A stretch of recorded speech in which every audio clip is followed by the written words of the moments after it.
Welcome back to the channel, everyone. I'm Saladino. Look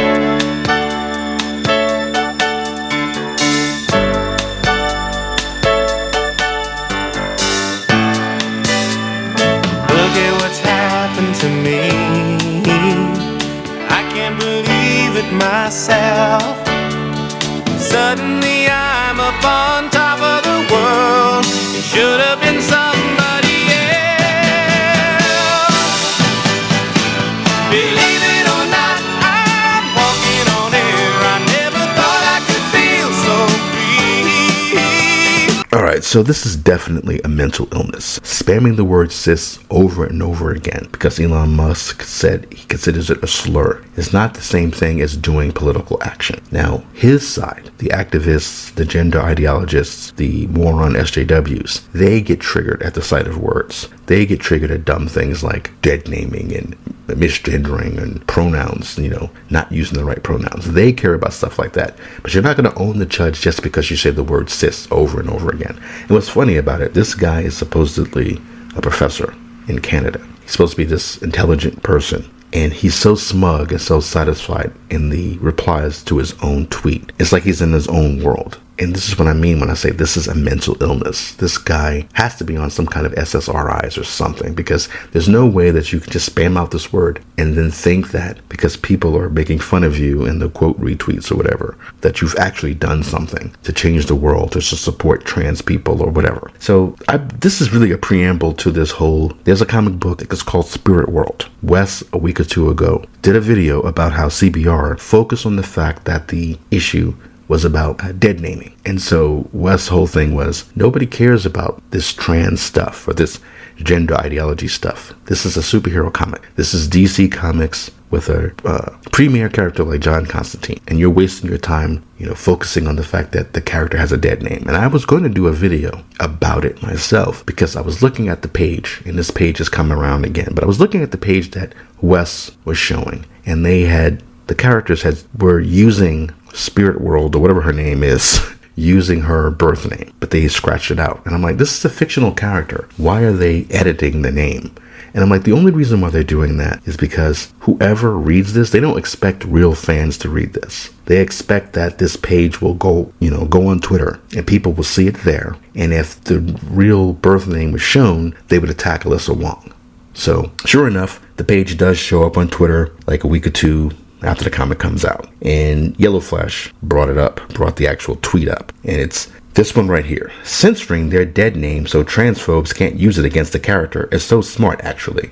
It's so stupid. So if you're writing a comic book and your only thought is, I'm going to make sure transphobes don't use it, then your whole conception of what telling stories and writing comic books and doing things for an audience is completely fucked. You're completely fucked because you're thinking about someone who would take the time to read this stupid comic book and then care about their so-called dead name to quote-unquote use it against the character. The character is not popular. No one's reading this comic book. No one cares. And I keep talking about that. I've been talking about this a lot lately. The default for a lot of this geek stuff is that the majority of the fan base are straight white males who are racist and transphobic, etc., etc. So to them, everything that they do in a comic is about representation. The stuff that they care about is they can't show Xantz, I think that's the character's name. They can't show her real birth name because there's going to be a real trans person reading the comic who's going to suddenly be triggered by the fact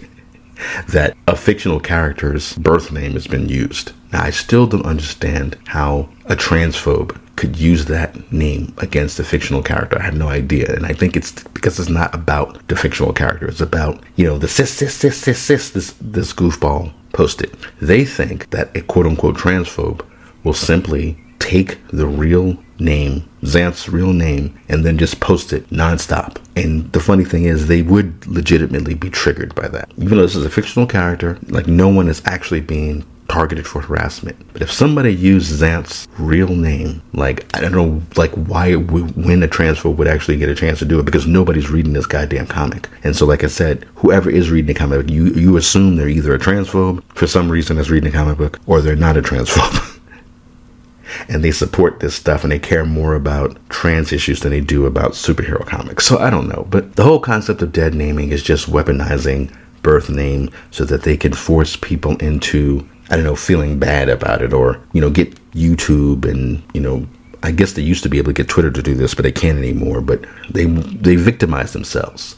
But dead name is one of the worst forms of victimizing themselves. It's disgusting. It feels like in Invisibles when certain words, when a character could say it, like when the enemy would say certain words to some of the members of the Invisibles, characters would immediately throw up. They'd say things like certain words would feel like someone is actually taking a shit in your head.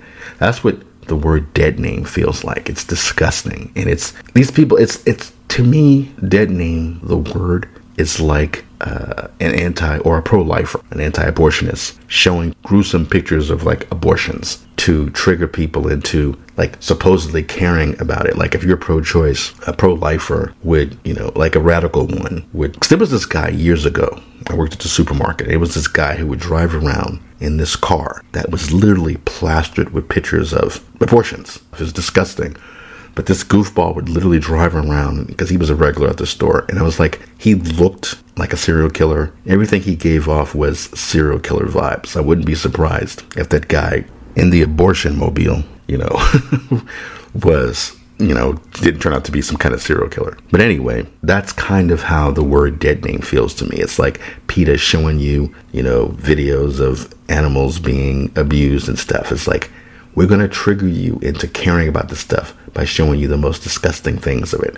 And so we're going to try to victimize ourselves by using the term dead name, but we're also going to try to trigger you into feeling bad about it. But I don't for me, I just feel like it's silly. You're getting carried away about the dumbest things, which is why, again, this stupid professor thinks that spamming the word cis is hurting people, or, owning the chuds when it's not. So anyway, someone in the quote retweets here said it best. This person says, dead names are a farce. Who you were before transition isn't dead and gone, and lashing out at family and friends for still using the name they knew you as or gave you for years is selfish in the extreme. I was born Stephen. I will die Caitlin. Also, non-binary is a load of shit. So this person is based, and it's just funny that even, and I know this, it's sort of like, me being black and not caring about this diversity inclusion things. I know that a lot of trans people are not into this non-binary nonsense. They're not into this caring about dead naming and making a big deal out of it. But we have people who are calling themselves allies, focusing on things that is not going to help the comic book industry. They have this hashtag, comics broke me, and this is why comics broke them, because Yellow Flash's whole point was you can get all the likes and retweets you want on this stupid ass page, but it's not going to actually translate into sales. And another thing that bothered me about this, and I'm glad other people pointed this out, Constantine, they've just completely destroyed Constantine over the years. The fact that that clown John Smith, he had Constantine make a comment about he slept with women and men, and so now, in today's day and age, you got people like Vidi Ayala focusing on the bisexual side, because really, in comic books these days, if you're bisexual, it means you're gay. But anyway, so you got Constantine in this stupid ass page. You're using this person's Xanth or whatever her name is, her they them pronouns, because he was like, we finally have our little girl back, and she's sitting there looking like a goofball, and then Constantine goes, Xanth. I don't know what happened to his hair color, but Xanth? Who's Xanth?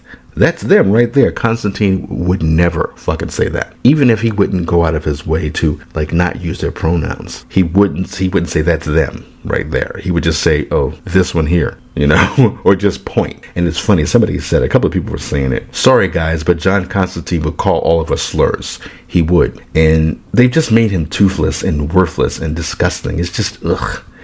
I hate what they've made John Constantine. I guess a big problem for me is the fact that they got rid of Vertigo and that they put John Constantine in the regular DC universe. Whatever, it doesn't matter. But it's funny to see the people who are like, no, he would not use the pronouns. And then, of course, there's the other side of the morons who are like, John Constantine said trans rights. Hell yeah. Stupid shit like that. It's they, SJWs and comics and stuff have basically turned, Constantine the Bastard into a queer icon, and it's just whatever. It doesn't matter at this point. They've co-opted the character, and the fact that Vertigo doesn't exist, it's like this DC version of Constantine is just some guy. I think somebody's being funny here. Kind of scrolling down the quote tweets. Somebody goes, Spirit World 90,000 hit tweet. We win. Because like Flash and Ethan Van Sciver have done quote tweets on this original tweet talking about how none of this is actually going to shift units. It's not going to sell comics.